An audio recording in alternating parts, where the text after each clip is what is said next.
Hey guys, Spencer here at Core 4x4. Today we're taking a break from Jeep and Dodge and we got a brand new 2024 Toyota Tacoma in the studio, and I wanted to highlight our new product line for the late model Tundras and the Tacomas. So let's get over to the table, we'll talk about what we got, and then we're going to get this beast in the air and we're going to throw some parts on it.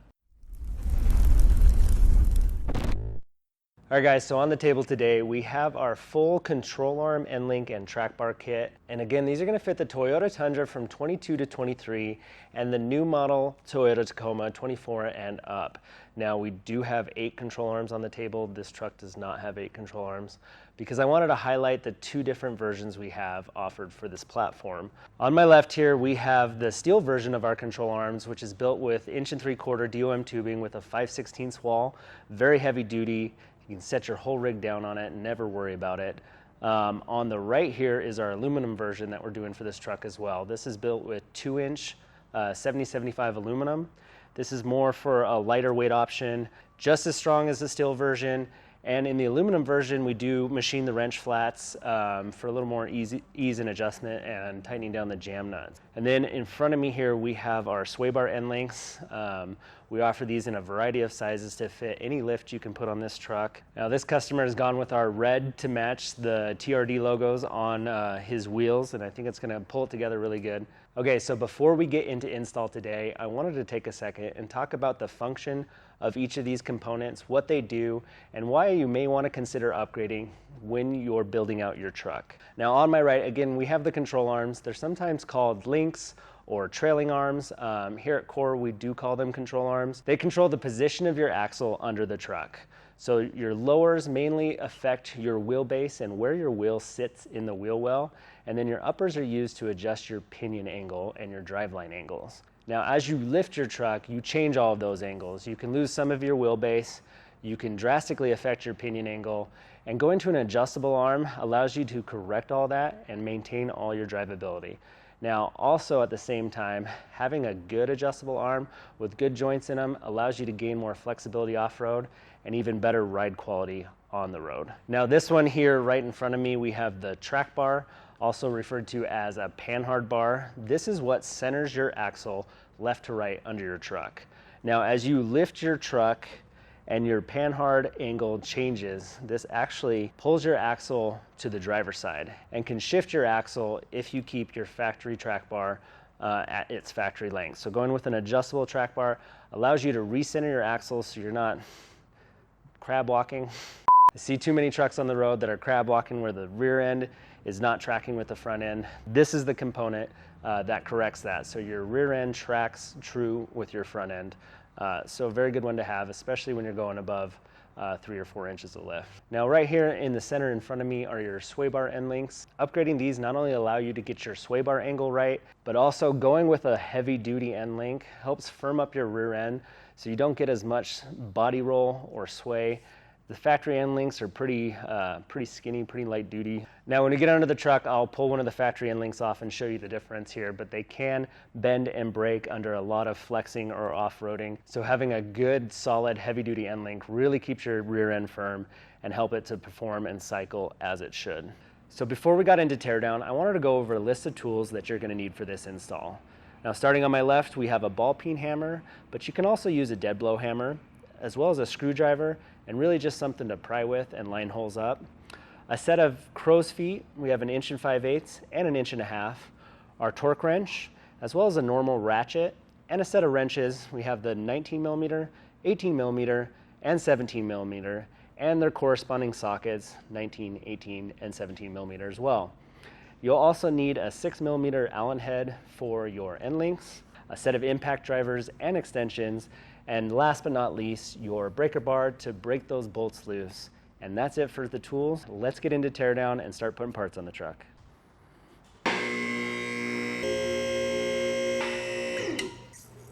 We're about ready to get into install. I did want to mention, if you're doing what we're doing here, which is we're installing all these parts at factory height, we're not lifting the truck right now, we're going to be matching all the lengths of our OEM parts. So this install is actually a lot easier to do on the ground with the weight of the truck on all 4 tires. And I forgot to mention in the intro, these are all rear end parts. We are working on the front control arms for this model as well. So we should have those out this year. So yeah, that's it. Let's start taking parts off. I'm just gonna start one control arm at a time and see how it goes.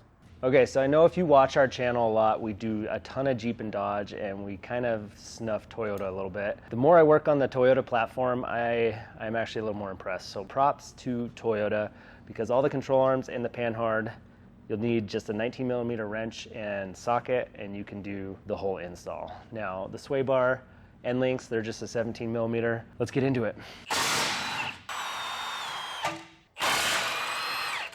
After I just got done praising Toyota, my second bolt, we run into this. Now I have to throw some shade on Toyota because this kind of stuff will drive you nuts when you're doing suspension work. When the bolt, I have to take the shock off now just to get this bolt out, when it could have just as easily been assembled the other way. So that's one for Toyota, one against Toyota.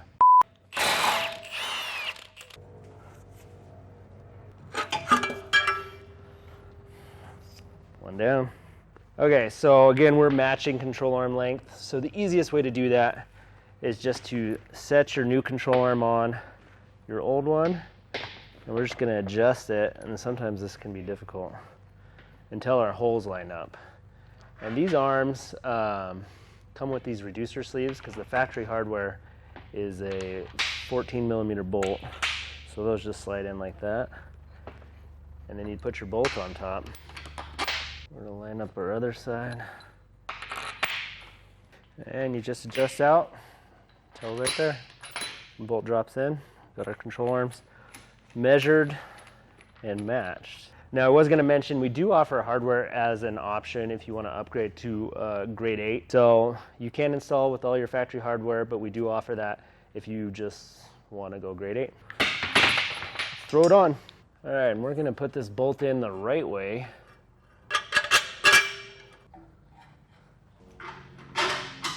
Okay, so we can torque all of our components in the air.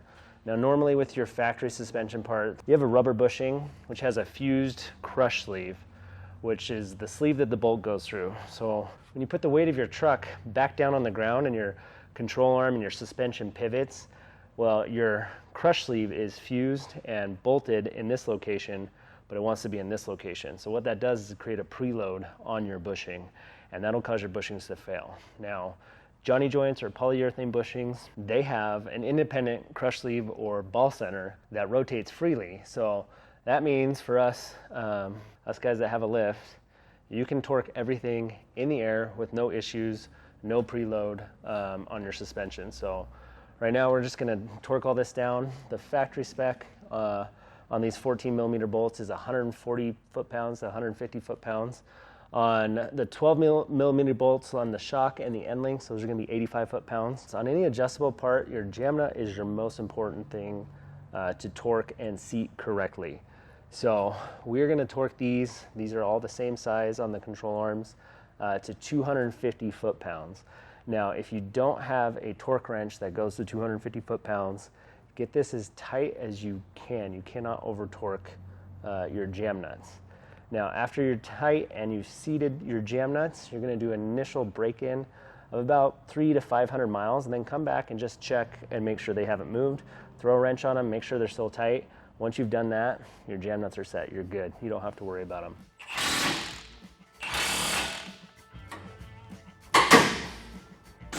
Torque wrench explode. Round 2, we got our Tecton torque wrench.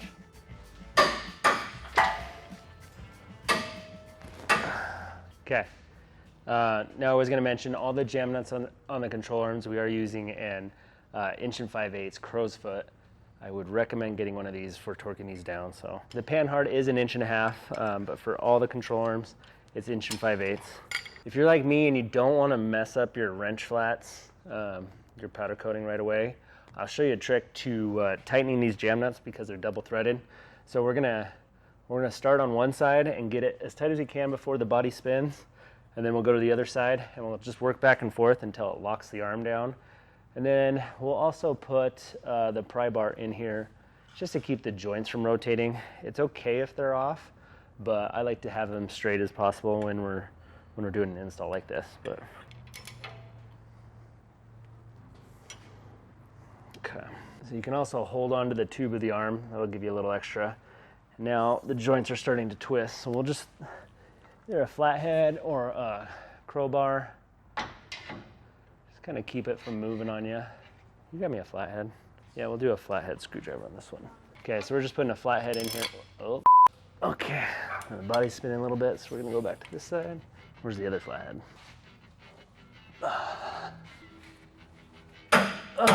There we go. Those are set, and we're just gonna straighten our joints out. Beautiful. But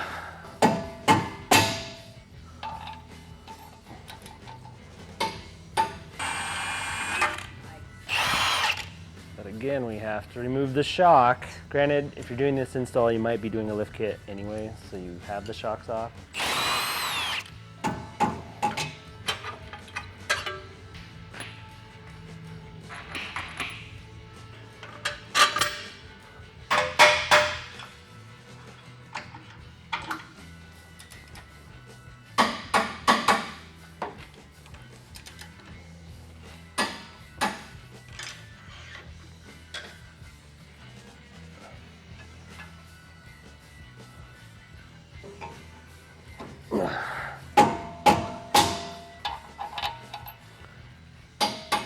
Okay, we got both lowers done. Pretty easy for the lowers. The uppers, there's not a ton in the way either. And we don't have to take the shocks off, which is nice. So we'll get the uppers done, then we'll move on to the end links. Okay, so like I get these are built in a factory on an assembly line and they go together a certain way, but a little thought to how they come apart. So first we had the issue with the shock. Not a big deal, it's just one more bolt. But the coil, like honestly, this is kind of annoying. Like we should be able to force this out once we get the other side out, but like just little things like these. Okay, I know like the JK, you have to cut the upper bolt on some installs, or the Dodge. The Dodge does have an upper bolt that goes into the side of the exhaust. I get it. And see, that wasn't that bad, but it could just as easily go in on this side. Anyways, I'm done with my rant. Let's get over the table. We'll measure the arms. We'll get the new one in.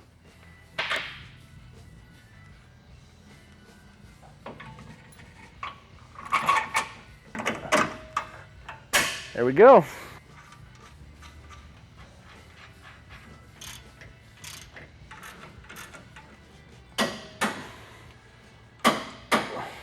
So this upper control arm axle side, it's going to be really hard to get this torque wrench up in there. We're going to get as tight as we can. Another option is you can set your control arms to length and do the jam nuts in a vise if you're concerned about doing them on the vehicle. That's another option. We can do that, or maybe we'll show that with the passenger side, just to get them tight since we're not adjusting them.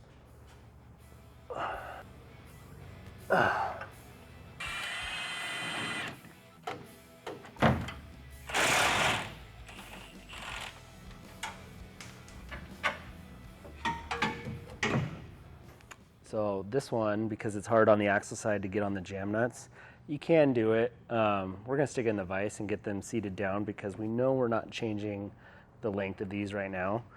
To adjust them on the vehicle, then you got to tighten the jam nuts on the vehicle. But we're going to do these in the vise. So we're just going to try to keep our joints in line. This is a little more difficult because they're not bolted in. So we don't want to change length. So I'm just holding these the best I can until we can get this tube body seated. And we'll put the other end of the vise and crank on it, but let's see how this does.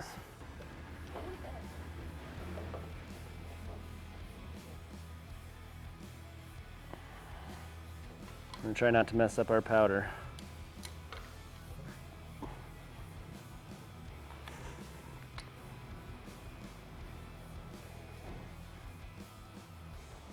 Okay, so we got it pretty tight. A little more difficult in the vise if you don't have a buddy and you don't want to mess up your powder, which I'm stubborn. So we got them tight enough. We're going to throw them on the truck now. And again, we're going to check them after 300 or 400 miles and it should be good.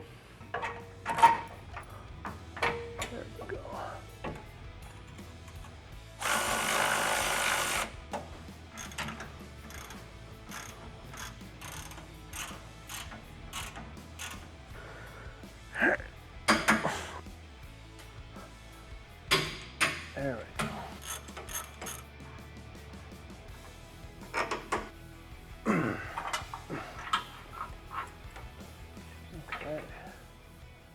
Okay, now that we got the factory end link off, I want to just pause for a second and just kind of just show the difference. This is like 1/4 inch or something, and this is 3/4 inch. The factory ones, they're always loose like this. So upgrading to the Johnny Joint really firms things up on the sway in the rear end. Huge upgrade if you're having any body roll or even a little bit of tail wag in your rear end. You might want to look at upgrading your end links. Now, I did forget to mention the spacers included with the end links. These get installed on your frame side bracket. This spaces the end link out and around to give it clearance to do its job. Yeah, last thing to mention, there is a driver side and passenger side to these end links, and it doesn't affect how they function. It's just accessibility to your grease fittings for servicing these. So you want your grease fittings pointed forward and out just so you can get at them easier.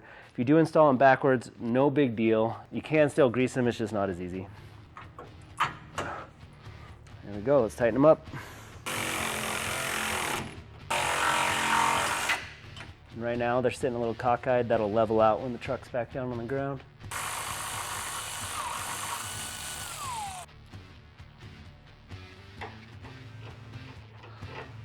There we go.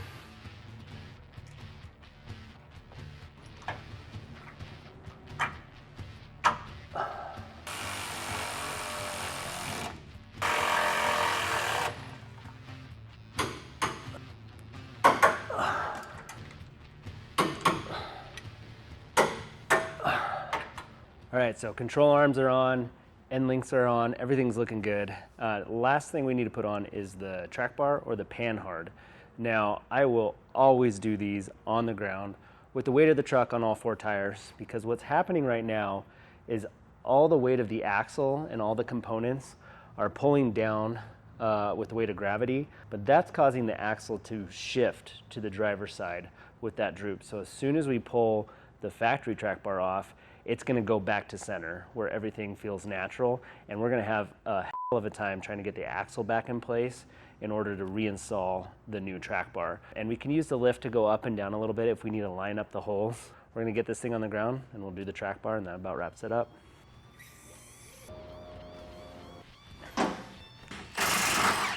Well, it's still shifted a little bit. There we go. Beautiful.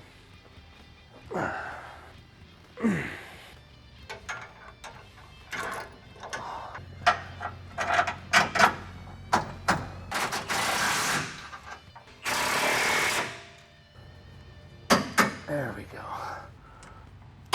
Okay.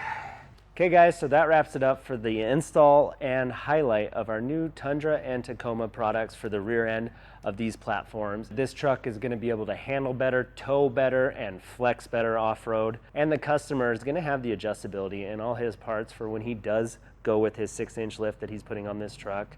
So I'm super stoked for him. If you guys have any questions, please reach out to our sales team or comment down below. Also, it really helps us out if you like and subscribe. And if you guys want to see more Tacoma, Toyota Tundra content, please comment down below.